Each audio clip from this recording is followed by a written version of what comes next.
प्यारे बच्चों और दोस्तों, देखिए एक बार फिर से आप लोगों के सामने रीजनिंग की बहुत ही इंपॉर्टेंट और शानदार वीडियो लेकर के आया हूँ। ये पार्ट 80 है। इससे पहले पार्ट 79 बना चुका हूँ। डिस्क्रिप्शन बॉक्स में लिंक मिल जाएगी या चैनल पेज पे जाएंगे तो वहाँ पर वीडियो देखने को मिल जाएगी।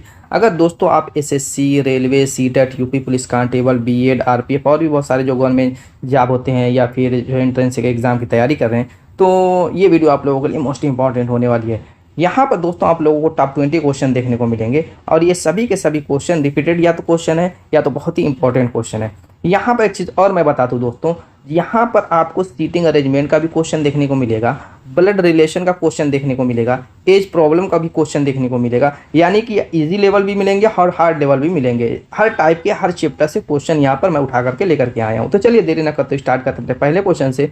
पहला क्वेश्चन दोस्तों, अब तक तो आपने मिसिंग संख्याओं के बारे में देखा होगा, इस टाइप फिगर वाला क्वेश्चन, लेकिन यहाँ पर मिसिंग अल्फ़ाबेट निकालना है। कैसे निकालेंगे चलिए ज़रा देखते हैं। यहाँ पर आपका दिया हुआ EFD और बीच में L दिया हुआ, क्लियर। तो अब ये L कैसे आया, इसका तरीका ये होता है कि जहाँ पर मिसिंग अल्फ़ाबेट या मिसिंग संख्या गायब रहती है वहीं वाले अल्फ़ाबेट या संख्या को फोकस करके देखते हैं कि ये U कैसे आया, L कैसे आया, उसी वाली है। अब ये L कैसे आया, बाहर वाले की हेल्प से E, D या F की हेल्प से ही आया होगा। L इतना तो कन्फर्म है, ये कन्फर्म है क्योंकि जो बीच वाला हिस्सा होता है वो बाहर वालों की हेल्प से ही आता है।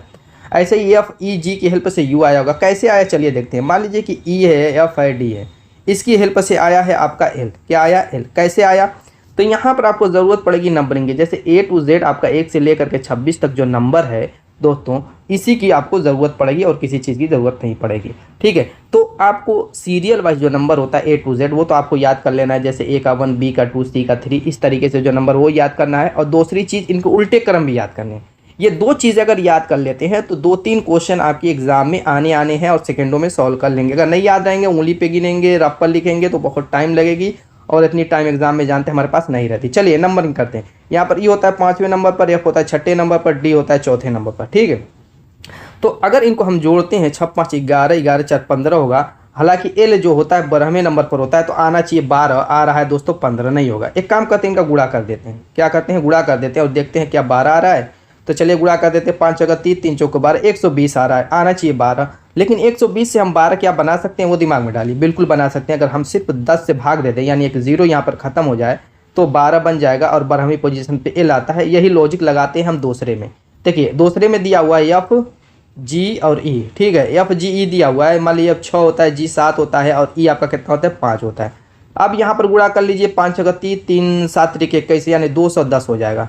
210 में अगर हम 10 से भाग देते हैं तो 21 आएगा। और 21वीं पोजीशन पे दोस्तों आपका होता है क्या, U होता है। आपको अगर नंबरिंग याद है तो पता होगा। 21वीं पोजीशन पे U होता है। देखिए आपका अंदर आपको दिख रहा होगा, U दिख रहा होगा। सेम काम यहाँ पर वही करना है। D, E, C की नंबरिंग कर देनी है। तो D आपका 4थे पे होता है, E 5वें पे, C 3रे पे। तो 5 दिए 15 चौक को 60 हो जाएगा। और 60 में अगर दोस्तों 10 से भाग देते हैं तो 6 आएगा। और 6ठी पोजीशन पे आप जानते हैं F होता है। Option C is the right answer. दोस्तों था ना मज़ेदार। चलिए नेक्स्ट देखते हैं। नंबर एनोलॉजी कह रहा है कि 18 का संबंध जैसे 1 से वैसे 23 का संबंध किससे होगा, ठीक है। तो 18 से 1 कैसे बन सकता है। आप कहेंगे 18 में से 17 घटा दीजिए, 1 बन जाएगा। बिल्कुल सही बात है, आपकी बात बिल्कुल सही है कि 18 में से 17 घटाएंगे तो 23 में से भी 17 घटाना पड़ेगा। तो दोस्तों चलिए 23 में से अगर 17 घटाते हैं तो आपका आएगा 6 ऑप्शन में कहीं दिया नहीं दिया हुआ। चलिए एक तरीका और है लाने का। अगर 18 के अंकों को हम 1 और 8 के रूप में लिखें और फिर 1 को लिख करके इस 8 को क्या करें, इस 1 की पावर बना दें तो दोस्तों 1 आएगा। 1 पर कितनी भी पावर रहेगी आपको पता है कि 1 ही आएगा, कुछ और तो आएगा नहीं। ऐसे 23 है, ठीक है। इनके अंकों को मैं अलग अलग कर दूं और इस 2 पर इस 3 की पावर बना दूं तो 2 दूना 4 दूना के 8 हो जाएगा। बस हो गया आपका आंसर।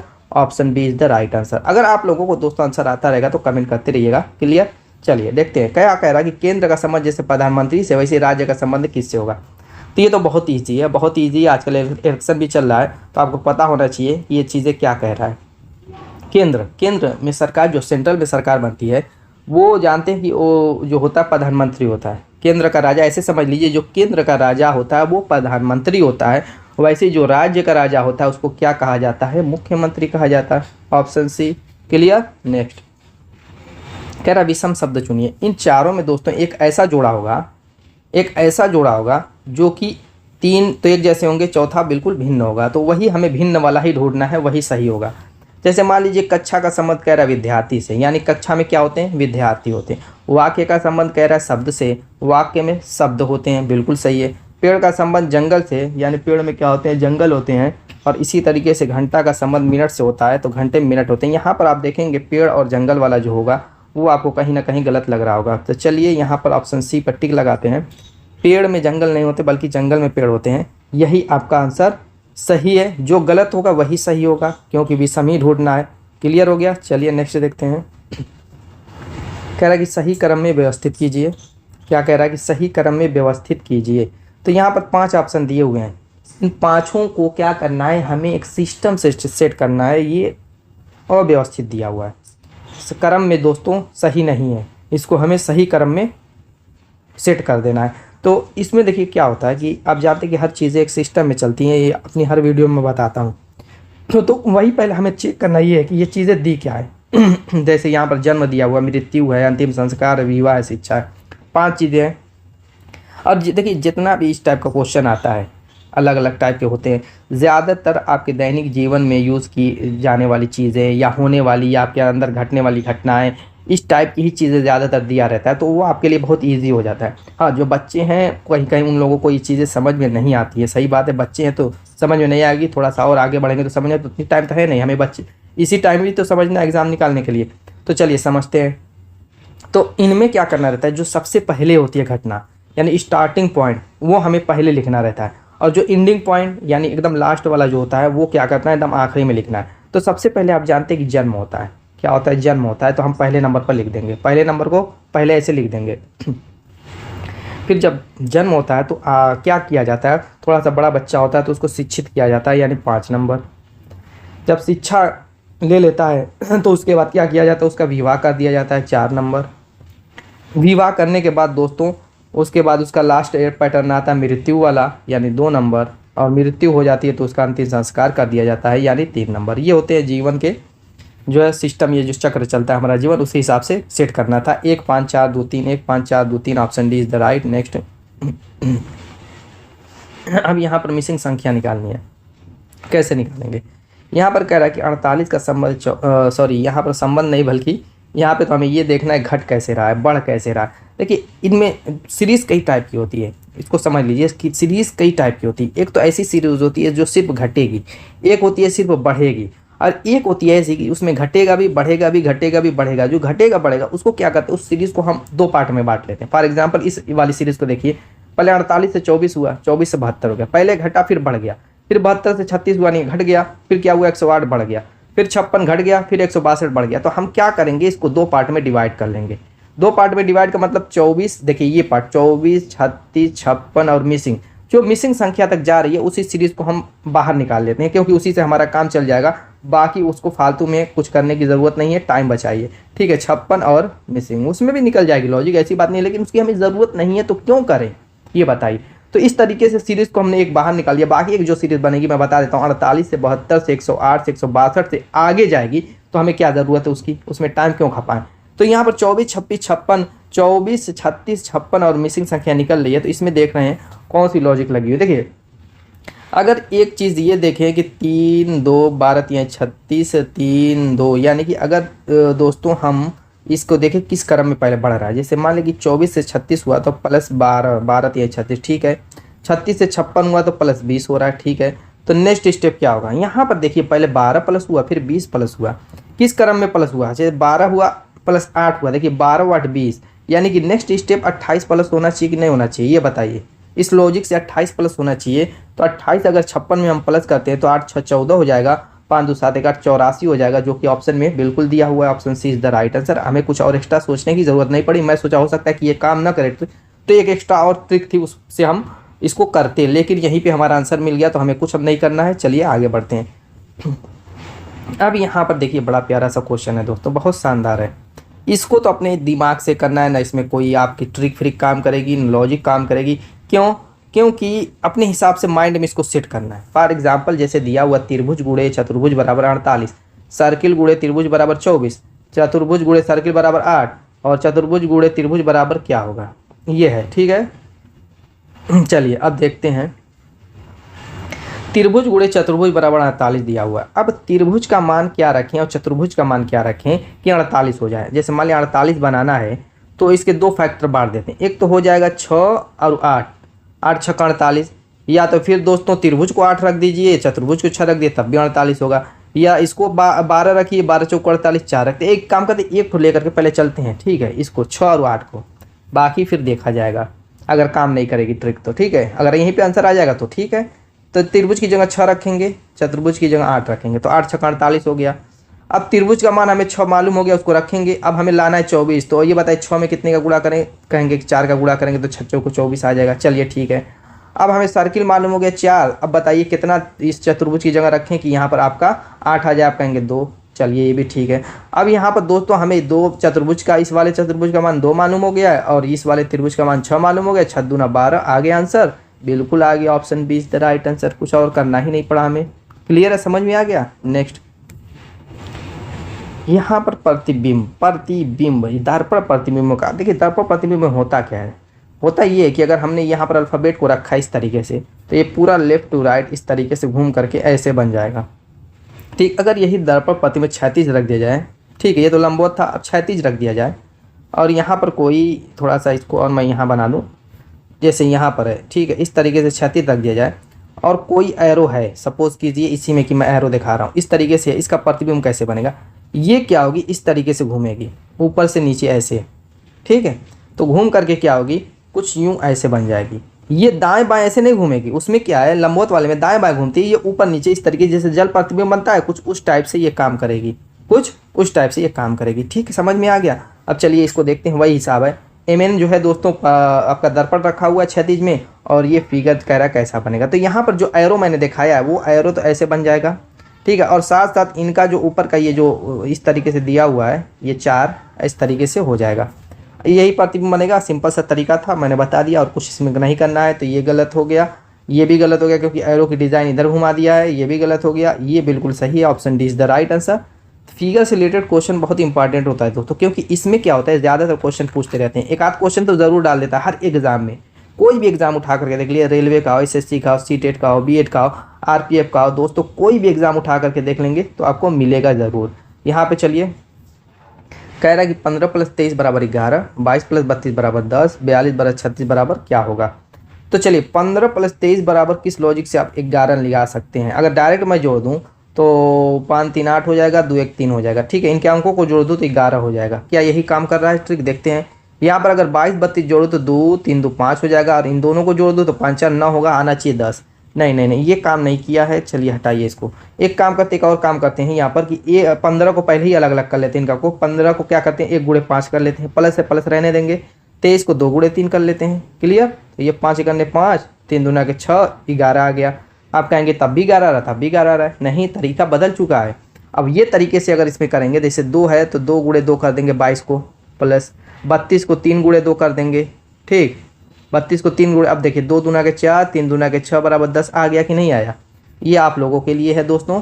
आंसर देना है लेकिन कमेंट करके, ठीक है, मैं नहीं बताऊंगा। आगे लॉजिक बता दिया, बस हो गया। आप लोगों के लिए भी कुछ तक पता चलेगी, कुछ आप लोगों को समझ में आ रहा है, पल्ले पड़ रहा है कि नहीं। अब यहाँ पर देखिए, यहाँ पर मिसिंग अल्फ़ाबेट निकालना है। कैसे निकालेंगे, चलिए। इसमें क्या करना रहता है कि जैसे मान लीजिए 2 का ग्रुप है, जैसे CX है, FU है, IR है, OL है, RI है। तो 2 का ग्रुप हमारा देखिए ऑप्शन में दिया हुआ है, वही हमें ढूंढना है। तो बारी बारी एक एक को ढूंढेंगे। अगर 3 रहेगा तो बारी बारी तीनों को ढूंढेंगे, 4 रहेगा तो बारी 4 तक दिया रहता है मैक्सिमम। ज़्यादातर मैंने देखा कि 4 भी दिया रहता है। कुछ में संख्याएं भी डाल देता है और अल्फ़ाबेट भी डाल देता है। सारी ट्रिकें एक जैसी काम करती हैं, कोई इसमें दिक्कत की जरूरत नहीं। क्या करेंगे सबसे पहले कि पहला लेंगे, जैसे C है, F है, I है। क्या करेंगे, C है, F है, I है, ठीक है। CFI हो गया और उसके बाद मिसिंग है और उसके बाद O है, उसके बाद R है। इस तरीके से हमने एक को अलग कर लिया और दूसरे वाले को भी उठा कर लेंगे। एक सी यू, ठीक, और R है दूसरा वाला, फिर मिसिंग है और फिर L है, फिर I है। चलिए यहाँ पर पहले क्या करेंगे, नंबरिंग कर लेंगे। C होता है तीसरे नंबर, A 6 पे, I 9 पे, नेक्स्ट क्या होगा हमें पता नहीं, O 15 पे, R 18 पे।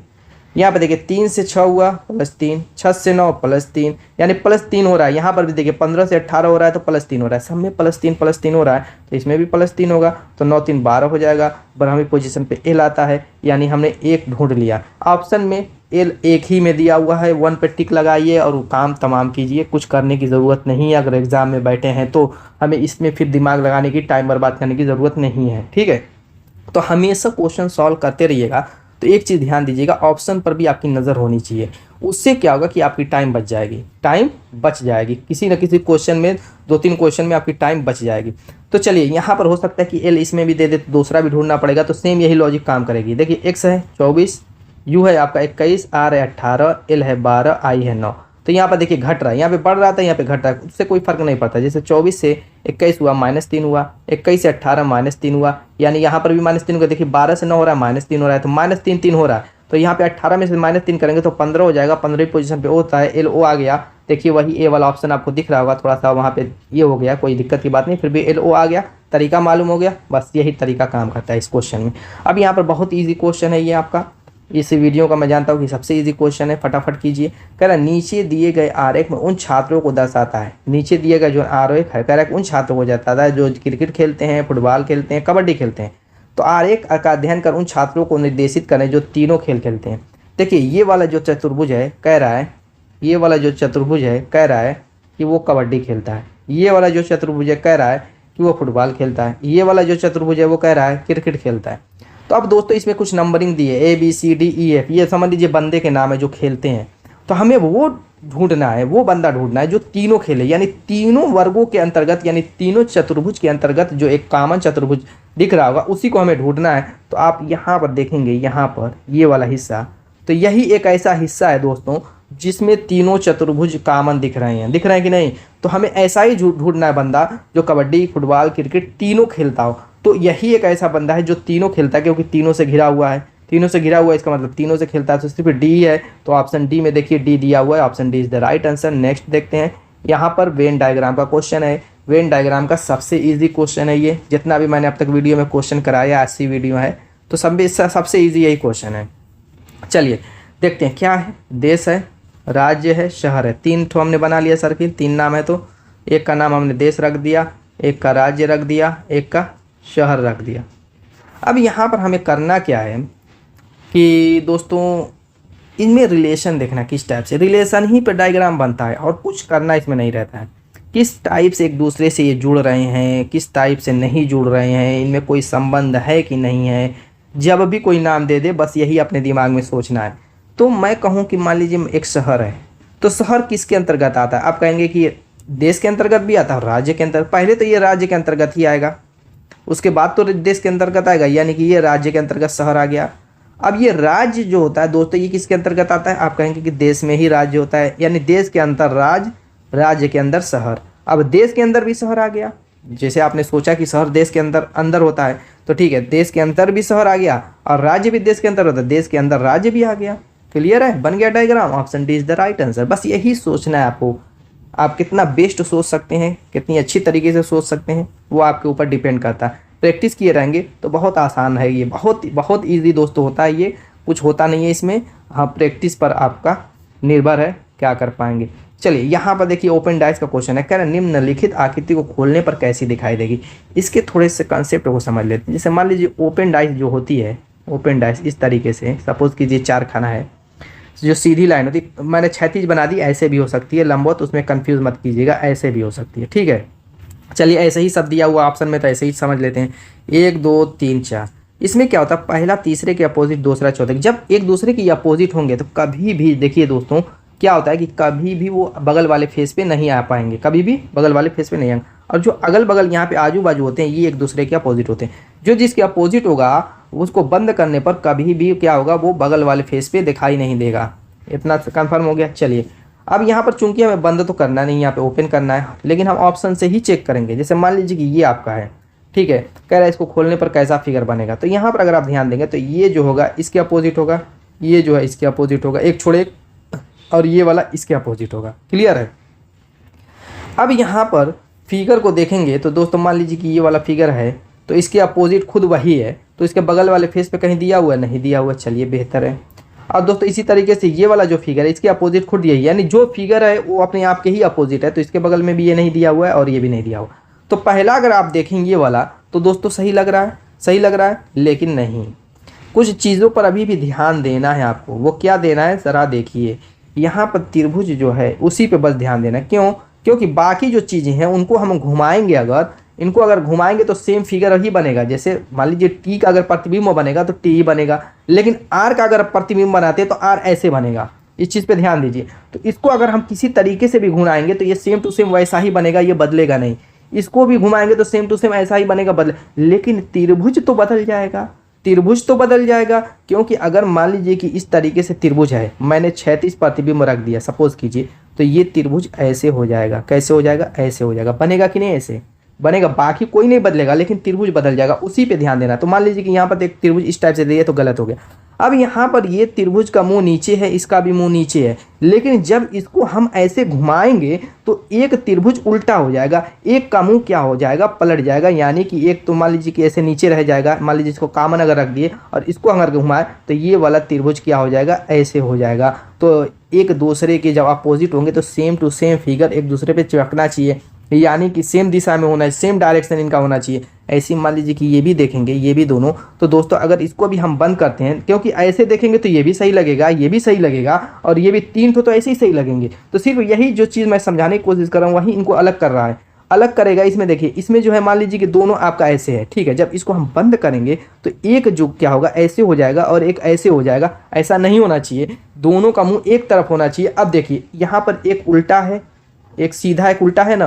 अब इनको जब बंद करेंगे, इसको मान लीजिए कि अगर इधर लेके आते हैं तो ये भी क्या होगा? इसी साइड में ही इसका मुंह भी सेम टू सेम इन्हीं दोनों में मुंह जो है एक दिशा में हो जाएगा। तो सिर्फ option A is the right answer. तो जब भी ऐसा दिखे कि एक जैसा सब दिख रहा है तो मुझको सब सही लग रहा है, तो दोस्तों कहीं ना कहीं आप मिस्टेक कर रहे हैं। तो यही चीज़ है जिसको हमें पकड़ना था। समझ में आ गया? चलिए नेक्स्ट देखते हैं। यहाँ पर कैलेंडर का क्वेश्चन है। कह रहा है कि 1 जनवरी 2006 को रविवार था, तो 1 जनवरी 2010 को सप्ताह का कौन सा दिन होगा? कह रहा है कि 1 जनवरी 2006 को क्या था? संडे था, यानी रविवार था। तो 1 जनवरी 2010 को कौन सा दिन होगा? देखिए, जब एक साल का अंतर है, जैसे मान लीजिए 1 जनवरी 2006 को रविवार था, तो 1 जनवरी 2007 को कौन सा दिन होगा? एक साल का पहले समझ लेते हैं, अभी निकल जाएगा। 1 जनवरी 2007 को सिर्फ संडे में एक जोड़ देंगे, यानी क्या हो जाएगा? मंडे हो जाएगा। क्या हो जाएगा? मंडे हो जाएगा। सिर्फ एक दिन जोड़ देंगे। लेकिन चूंकि यहाँ पर देखेंगे 2006 से 2010 की बात हो रही है, यानी 4 साल का फर्क हो रहा है। 1 जनवरी, इस चीज़ को दिमाग में रखिए। महीना और डेट सेम है, सिर्फ साल बदलेगा, तब ये लॉजिक काम करेगी। ठीक है, महीना और डेट सेम रहेगी, सिर्फ साल बदलेगा तो ही ये लॉजिक काम करेगी जो मैं बता रहा हूँ। अब चूंकि यहाँ पर 2006 से 2010 के बीच में 4 साल का फर्क है, तो यहाँ पर संडे में हम क्या करेंगे दोस्तों? 4 जोड़ेंगे। तो क्या सही हो जाएगा? नहीं, गलत होगा। अब कहें क्यों? अभी तो आप बता रहे थे कि 1 जोड़ दीजिए, 4 साल का फर्क है, 4 जोड़ दीजिए। एक चीज़ और मुझको बताना है आप लोगों को, क्या करना है? हमें ये भी चेक करना है कि लीप ईयर तो कोई नहीं है। जैसे मान ली 2006 लीप ईयर तो है नहीं, 2007 भी लीप ईयर नहीं है, लेकिन जहाँ 2008 पे आते हैं दोस्तों, 2006 से 2010 के बीच में 2008 भी आएगा। 2008 में अगर आएंगे तो ये लीप ईयर हो जाएगा। आप जानते हैं 4 या 400 से अगर जो कट गया ईयर, शताब्दी 4 से भाग देके देखेंगे कट गई, अगर 400 से भाग देके देखेंगे कट गई, यानी 4 से, देखिए इस टाइप का ईयर हो तो 4 से भाग देंगे, और शताब्दी वाला जैसे 2000 है, जैसे 2000 इस टाइप का हो तो 400 से भाग दे लेंगे। तो 4 से अगर 2008 में अगर हम भाग देते हैं तो दोस्तों कट जाएगा, देखिए 4-5 बीच, और बाकी कोई नहीं कटेगा, 2010 भी नहीं कटेगा। तो 4 से भाग दे करके चेक कर लेते हैं, अगर कट गया तो लीप ईयर है। तो 2000 जो लीप ईयर रहेगा उसमें हमेशा 1 के बजाय 2 ऐड करते हैं, प्लस 2 ऐड करते हैं। क्यों? क्योंकि उसमें जो होती है फरवरी 29 की हो जाती है, यानी कि साल 365 के बजाय 366 दिन का होता है, साल एक दिन बढ़ जाता है। तो हमें साल से तो मतलब है नहीं, हमें तो महीने से मतलब है। तो वो महीना क्या होता है? एक दिन बढ़ता है, फरवरी 29 दिन का हो जाता है। उसमें महीना क्या हो? फरवरी 29 दिन की हो जाती है। उसी 29 दिन की वजह से ही ये मामला बिगड़ जाता है। क्या होता है? 29 की फरवरी होने की वजह से ये मामला एक दिन आगे चला जाता है। तो उसमें क्या करते हैं? +2 कर देते हैं। तो चूंकि 2008 वाला एक तो हमने प्लस कर दिया है ऑलरेडी इसमें, अब एक और प्लस ये लीप ईयर वाला कर देंगे। लीप ईयर में एक बढ़ने की वजह से एक और प्लस इसमें ऐड कर देंगे। यानी कि नॉर्मल ईयर है तो 1 प्लस करेंगे, और लीप ईयर है तो 2 प्लस करेंगे। यही ट्रिक इसमें काम करती है। तो आप उंगली पे गिन लीजिए, Sunday, Monday, Tuesday, Wednesday, Thursday and Friday. क्या हो जाएगा? फ्राइडे मतलब शुक्रवार। Option B is the right answer. समझ में आ गया दोस्तों? सभी को हम क्या करेंगे? धुएं की तरह उड़ाते हुए चलेंगे। कोई भी किसी भी तो जो है चैप्टर का क्वेश्चन कितना भी टफ क्यों ना हो, चलिए ये घड़ी वाला क्वेश्चन देख लेते हैं, थोड़ा सा अलग थलग क्वेश्चन है। कह रहा है कि रविवार प्रातः 10 बजे दो घड़ियों को सही समय से मिलाया गया। कह रहा है कि 10 बजे, प्रातः का मतलब सुबह, सुबह 10 बजे, मान लीजिए कि 10 बज रहा है, दो घड़ियों को सही समय से ऐसे मिला दिया गया, 10 बजे मिलाया गया दो घड़ियों को, ठीक है। 10 AM, 10 AM ये लेकिन प्रातः कह रहा है तो 10 AM को मिलाया गया। कह रहा है कि एक घड़ी 1 घंटे में 3 मिनट का समय खो देती है। एक घड़ी क्या करी है, 1 आवर में पहली वाली घड़ी 3 मिनट का समय खो देती है, यानी -3 हो जाती है, यानी 3 मिनट धीरे हो जाती है। आगे कह रहा है कि जबकि दूसरी घड़ी 1 घंटे में 2 मिनट की बढ़ोतरी होती है। दूसरी घड़ी क्या कर रही है, 1 घंटे में 2 मिनट तेज हो जा रही है, यानी +2 हो रही है। क्या हो रही है, ये 3 मिनट लिख देता हूँ, 3 मिनट क्या हो रही है, धीरे हो रही है घड़ी और 1 घंटे में, और दूसरी घड़ी 1 घंटे में 2 मिनट तेज हो रही है। क्लियर। आगे कह रहे उस दिन शाम 4 बजे तक दोनों घड़ियों में कितने मिनट का अंतर होगा। कितने बजे, अब ये घड़ी आ रही है 4 पर, 4 PM पर, ठीक है, ये भी आ रही है 4 PM पर, ठीक, 4 PM पर। तो कह रहा है कि इनमें कितने का अंतर होगा। अब बताइए 10 बजे से 4 बजे तक पहले कितना घंटा ये चली, तो 10 से 12 2 घंटा और 4 6 घंटा। 6 घंटा में मान 1 घंटे में ये 3 मिनट पीछे हो जा रही है, तो 6 घंटे में 36 के 18 मिनट पीछे होगी कि नहीं होगी।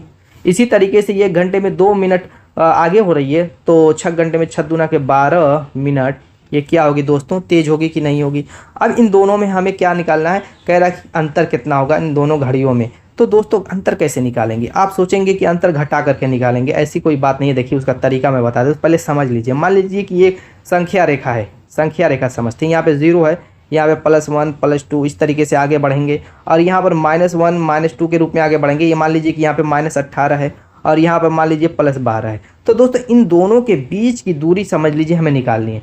तो क्या करेंगे, इन दोनों को हम जोड़ेंगे। क्या करेंगे, 18 माइनस प्लस को भूल जाइए, माइनस प्लस को भूल जाइए, क्योंकि हम जान चुके हैं कि ये 18 क्या होगा, माइनस वाली स्थिति में होगा, यानी 0 के इस पार होगा, और प्लस वाला क्या होगा, 0 के इस पार होगा। तो इस कंडीशन में दोनों को जोड़ दिया जाता है। जब एक माइनस एक प्लस हो तो और दोनों के बीच का अंतर पूछे तो क्या किया जाता है, दोनों को जोड़ दिया जाता है। 18 बार कितना हो जाएगा, 30 मिनट, यानी इन दोनों घड़ियों के बीच का जो अंतर हो जाएगा, डिफरेंस होगा इन दोनों के बीच का, वो 30 मिनट का हो जाएगा। Option C is the right answer. कोई दिक्कत यहाँ तक। नेक्स्ट कह रहा कि इस प्रॉब्लम का क्वेश्चन है, राम और श्याम की आयु में 16 वर्ष का अंतर है। मान लीजिए राम की आयु x है, श्याम की आयु y है, और दोनों का अंतर कह रहा है कि 16 वर्ष है। दोनों की आयु का अंतर 16 वर्ष है। कह रहा है कि यदि 6 वर्ष पहले बड़ा वाला छोटे वाले की आयु का 3 गुना था, मान लेते हैं कि बड़ा वाला x है, क्योंकि तभी तो x में से y को घटाया गया, जब बड़े में से ही छोटे को तो घटाएंगे तो आएगा आपका जो रहेगा आंसर, तो इसीलिए x को हम बड़ा मान लेते हैं। अब y को भी बड़ा मान सकते हैं, ऐसी कोई बात नहीं है। जब y को बड़ा मानेंगे तो y माइनस x करना पड़ेगा और 16, ये आपका समीकरण बनेगा, ठीक है। लेकिन हमने x को बड़ा माना तो x में से y को घटाएंगे। सब तो सारी चीज़ें क्लियर होनी चाहिए दोस्तों, ठीक है। तो मैंने x को बड़ा माना, y को छोटा माना, तो x माइनस वाई बराबर 16 आ गया। तो कह रहा है कि यदि 6 वर्ष पहले यानी x माइनस 6 होगा, 6 वर्ष पहले x की आयु क्या होगी, x माइनस 6 होगी, और y की आयु क्या होगी, y माइनस 6 होगी। कह रहा है कि 6 वर्ष पहले बड़ा वाला यानी x बड़ा वाला है, कह रहा है कि बड़ा वाला छोटे वाली की आयु का 3 गुना है, छोटा वाला y वाला है तो इसका 3 गुना है बड़ा वाला। इस तरीके से बैलेंस हो गया, समीकरण 2 समीकरण बन गया। कह रहा है तो उनकी वर्तमान आयु ज्ञात कीजिए, x y का मान निकालना है, फटाफट निकाल दीजिए। 2 समीकरण बन चुका है। तो यहाँ पर अगर आप देखें तो x बराबर आपका हो जाएगा, x एक लाइन लिख देता हूँ, x माइनस 6 मैंने कन्फ्यूज कर दिया, कोष्टक तोड़ लेता हूँ, 3y माइनस 36 की 18 हो जाएगा। तो x बराबर क्या हो जाएगा आपका 3y, 6 उधर जाएगा प्लस हो जाएगा तो -12 बचेगा। क्लियर। अब x का मान उठा करके इसमें रख देते हैं, तो x का मान या यहीं से ही x का मान रख दीजिए, तो x बराबर आपका क्या हो जाएगा 16 प्लस y हो जाएगा। तो यहीं से उठा करके यहाँ पर रख देते हैं 16 प्लस y। क्लियर। और ये 3y माइनस 12 हो चुका है। अब y का मान निकालना है, तो यहाँ पर दोस्तों अगर y को इधर पक्षांतर करते हैं तो 3y में से एक y घटेगा तो 2y बचेगा।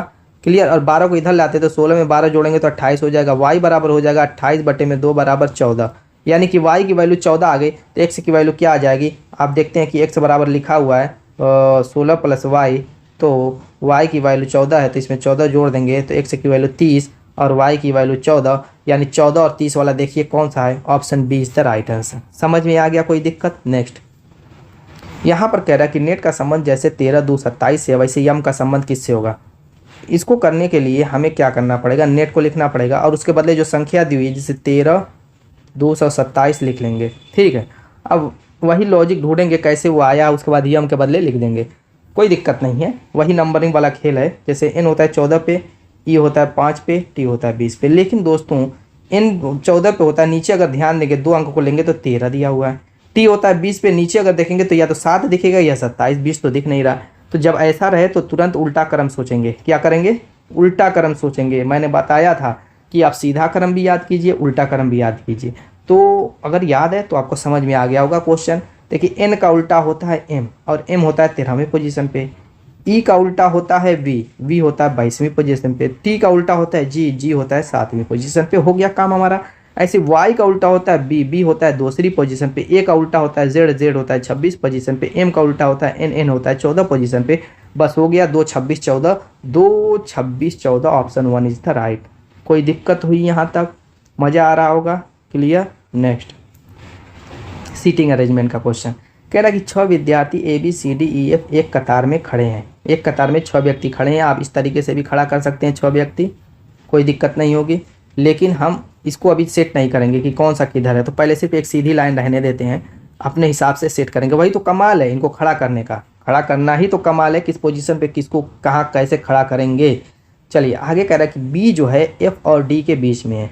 बी कह रहा है एफ और डी के बीच में। एक तो स्थिति ये भी हो सकती है, तो ऐसा भी हो सकता है कि बी जो है एफ और डी के बीच में अगर है, एफ बी जो है एफ और डी के बीच में है, तो हो सकता है कि डी इधर हो एफ इधर हो, इस वाले में एफ इधर हो डी। इसलिए कि ये नहीं कह रहा है कि कौन दाएं है कौन बाएं है, बस ये कह रहा है कि बी जो है एफ और डी के। तो 2 कंडीशन बनेगी, एक वाली ये है, 2 कंडीशन बनेगी, 1 नंबर वाली ये है, 2 नंबर वाली ये। तो चलिए दोनों को लेकर चलते हैं, कोई दिक्कत की बात नहीं है, ठीक है, ताकि कहीं कोई दिक्कत ना हो। आगे कह रहा है ई जो है ए और सी के बीच में है। अब कह रहा है कि ई जो है ए और सी के बीच में एक कंडीशन ये बन सकती है और एक कंडीशन इसमें भी है, इसमें भी 2 कंडीशन बनेगी, ठीक है। तो इसमें भी क्या करते हैं, 1 और 2 को लेकर चलते हैं, ठीक है, बारी बारी चेक कर लेंगे। आगे कह रहा है कि ए जो है एफ या डी के बगल में खड़ा नहीं है। ए को कह रहा है कि न डी के बगल में न एफ के बगल में है। तो अब दोस्तों अगर हम इसमें किसी एक को एडजस्ट करें इस तरीके से कि ए यहाँ पे ना आए, तो हम दूसरे वाले को ही यहाँ पर ला के रख सकते हैं। जैसे मान लीजिए ए ई सी, इस तरीके से रखेंगे तभी तो काम बन पाएगा, क्योंकि इस कंडीशन में ही जो है ए जो है न डी के बगल में होगा न एफ के बगल में होगा। लेकिन आगे भी पढ़ेंगे, कुछ और हो सकता है दिया हो। आगे कह रहा है कि सी जो है डी के बगल में खड़ा नहीं है, लेकिन यहाँ पर तो सी डी के बगल में आ गया, तो ये तो फेल हो गया हमारा मामला, ये तो फेल हो गया। तो हम क्या करेंगे, इस वाले को उठाएंगे, पहले वाले को, यहाँ पर पहला वाला है तो पहले ही वाले को उठा लेते हैं। सी ई ए इस तरीके से रख दें तो दोस्तों ए न एफ के बगल में आएगा न डी के बगल में आएगा, और साथ साथ सी भी डी के बगल में नहीं आएगा। जो क्वेश्चन कर रहा है उस क्वेश्चन के अनुसार हमने इसको इस तरीके से रखा हुआ है। क्लियर है? अब एकदम सेट हो गया। अब हम ना इसकी ज़रूरत है न इन सब की ज़रूरत है, क्योंकि हमने मामला सेट कर दिया। अब क्या कह रहा है कि बताएं कि एफ निम्नलिखित में से कौन सा जोड़े के बीच में है। एफ जो है एफ जो है बी और सी के बीच में ही तो है एफ, तो बी और C, option 1 is the right. Next अब यहाँ पर क्या करें, नगर डी नगर एफ के पूर्व, देखिए दिशा का ज्ञान हो कर दो पहले। दाएं साइड पूरब, बाएं साइड पश्चिम, नीचे दक्षिण, ऊपर उत्तर। उत्तर पूरब के बीच की दिशा को हम लोग उत्तर पूरब कहते हैं, दक्षिण पूरब के बीच की दिशा को दक्षिण पूरब कहते हैं, दक्षिण पश्चिम के बीच की दिशा को दक्षिण पश्चिम कहते हैं, उत्तर पश्चिम के बीच की दिशा को उत्तर पश्चिम कहते हैं। चलिए क्या कह रहा है, क्वेश्चन के अनुसार चल रहे हैं। कह रहा है कि नगर डी नगर एफ के पूर्व है। नगर डी जो है एफ के पूर्व है, तो एफ का पूरब इधर होगा, और यहाँ पर कह रहा है कि डी है। जो आपका डायग्राम दिया हुआ है पूरब पश्चिम, वही दिशा में दर्शा रहा हूँ, ठीक है। वही कह रहा है कि नगर डी जो है नगर एफ के पूरब में है, मैंने सेट कर दिया। आगे कह रहा है कि नगर बी नगर डी के उत्तर में है। नगर बी जो है नगर डी का उत्तर किधर होगा, इधर होगा, तो यहीं पे कह रहा है कि बी है। आगे कह रहा है कि नगर एच नगर बी के दक्षिण में है। अब ये मामला फंस रहा है।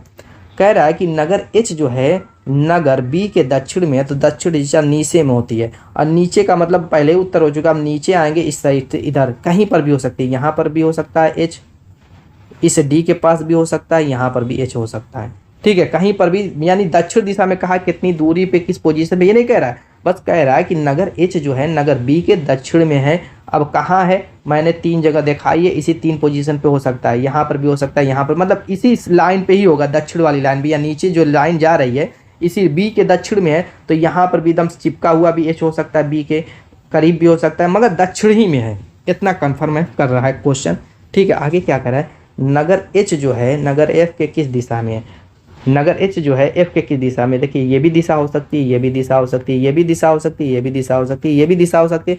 यानी कि कहने का मतलब है कोई कंफर्म नहीं है कौन सी दिशा होगी, क्योंकि ये जो दिशा होगी, ये सारी दिशाएं, ये उत्तर पूरब दिशा होंगी, और ये नीचे वाली ये दिशा होगी दक्षिण पूरब दिशा होगी। अगर ये सीध में यहाँ पर होगी तो ये पूरब दिशा होगी। आप समझ में नहीं आ रहा कि उत्तर पूरब कहें या पूरब कहें या दक्षिण पूरब कहें, कौन सी दिशा होगी। चलिए, तो जब ऐसा रहे कन्फ्यूज़न खड़ी कर दे तो हमेशा उसमें देखेंगे ऑप्शन में भी उस टाइप का ज़रूर दिया होगा, जैसे आंकड़े पर्याप्त नहीं है, इसी पे टिक लगाएंगे, आपका हो जाएगा आंसर। नेक्स्ट देखते हैं यहाँ पर दोस्तों, ब्लड रिलेशन का बड़ा प्यारा सा क्वेश्चन है। कह रहा प्रेमा का आनंद पुत्र है, तो जैसे कहेगा वैसे हम देख ब्लड रिलेशन में कड़ियाँ बनाते हैं, जब कड़ियाँ दूसरे से जुड़ेंगी ऑटोमेटिक आंसर आ जाएगा। जैसे कह रहा है कि प्रेमा जो है, प्रेमा क्या है, आनंद का पुत्र है। किसका? आनंद का पुत्र है। आगे कह रहा है कि राजू प्रेमा का भाई है, राजू प्रेमा का भाई है। यहाँ पर कह रहा है कि राजू जो है, राजू इस प्रेमा का भाई, जो जो कहेगा वैसे ही हम इस तरीके से कड़ियाँ जोड़ेंगे। आगे फिर कह रहा है कि नेहा रश्मि की पुत्री है। यहाँ पर चूंकि नेहा और रश्मि का कहीं नाम नहीं है, क्या कहते हैं, इस लाइन को छोड़ देते हैं। ठीक है, आगे करेंगे अभी, क्यों, क्योंकि किससे जोड़ेंगे, कहाँ कड़ियाँ जुड़ेंगी इसमें, प्रेमा आनंद राजू से, रश्मि नेहा का कोई रिलेशन अभी दिखा नहीं रहा है, तो एक काम करो, इसको छोड़ करके आगे बढ़ेंगे, अभी फिर जोड़ लेंगे। ठीक है, तो इस तरीके से ही करना है आपको। ठीक है, अंदाजी अब नेहा रश्मि को कहाँ रखेंगे, इधर रखेंगे, कहाँ रखेंगे, समझ में नहीं आ रहा तो उसको छोड़ेंगे अभी, क्योंकि आगे जरूर जोड़ा होगा। आगे कह रहा है कि नेहा जो है राजू की बहन है, मैंने क्या कहा, आगे जोड़ा होगा, अब हो गया। कह रहा है कि नेहा जो है, नेहा इस राजू की क्या है, बहन है। अब इस वाले जो लाइन छोड़े हैं, नेहा रश्मि की पुत्री, अब वो जोड़ेंगे। नेहा क्या है, रश्मि की पुत्री है। किसकी? रश्मि की, नेहा क्या है, पुत्री है। ठीक है, अब आपने जोड़ लिया पीछे वाला भी। अब पूछ क्या कर रहा है, बताएं कि आनंद का रश्मि से क्या संबंध है। आनंद का रश्मि से यानी कि इन दोनों का संबंध पूछ रहा है, क्या होगा। अब कड़ियाँ जुड़ चुकी है, अब सेकेंडों में सॉल्व कर लेंगे। कैसे, यहाँ पर देखिए, नेहा बहन है राजू की, राजू भाई है प्रेमा का। प्रेमा, राजू और नेहा आपस में भाई बहन हो गए कि नहीं, क्योंकि कड़ियाँ यही दर्शा रही हैं। देखिए, नेहा बहन है राजू की, राजू भाई है प्रेमा का, तो प्रेमा भी नेहा की बहन होगी, तो ये आपस में भाई बहन हो गए, इतना कन्फर्म हो गया। अब चूंकि रश्मि की पुत्री नेहा है, यानी नेहा की माँ रश्मि है, नेहा की माँ जब रश्मि है तो राजू की भी माँ रश्मि होगी, प्रेमा की भी माँ रश्मि होगी, यानी रश्मि के ये सभी पुत्र होंगे, नेहा भी, राजू भी, प्रेमा भी, ये सभी पुत्र पुत्री होंगे कि नहीं, यानी बच्चे होंगे कि नहीं। तीनों के तीनों जब भाई बहन है और नेहा जब रश्मि की पुत्री है, तो दोस्तों राजू रश्मि का पुत्र होगा, प्रेमा रश्मि की पुत्री होगी, तो पुत्री के बच्चे को क्या कहेंगे। तो वही पूछ रहा है कि रश्मि का ये आनंद क्या लग रहा है, रश्मि का आनंद क्या लग रहा है। तो दोस्तों बताइए, इस तरीके से सोचेंगे अगर आप कि आपकी जो माँ है उसकी माँ आपकी क्या लगेगी, आप कहेंगे कि नानी लगेगी, तो आप उस नानी की अपने क्या लगेगी, आप कहेंगे कि नाती लगूंगा। तो वही चीज़ें, रश्मि की पुत्री है प्रेमा और उसका पुत्र है आनंद, तो आनंद रश्मि का क्या लगेगा, नाती लगेगा कि नहीं लगेगा, कोई दिक्कत। Option 4 is the right answer. तो उम्मीद है कि वीडियो पसंद आएगी, मिलेंगे इसे शानदार धमाकेदार टिप के साथ अपने नेक्स्ट वीडियो में, तब तक के लिए बाय बाय।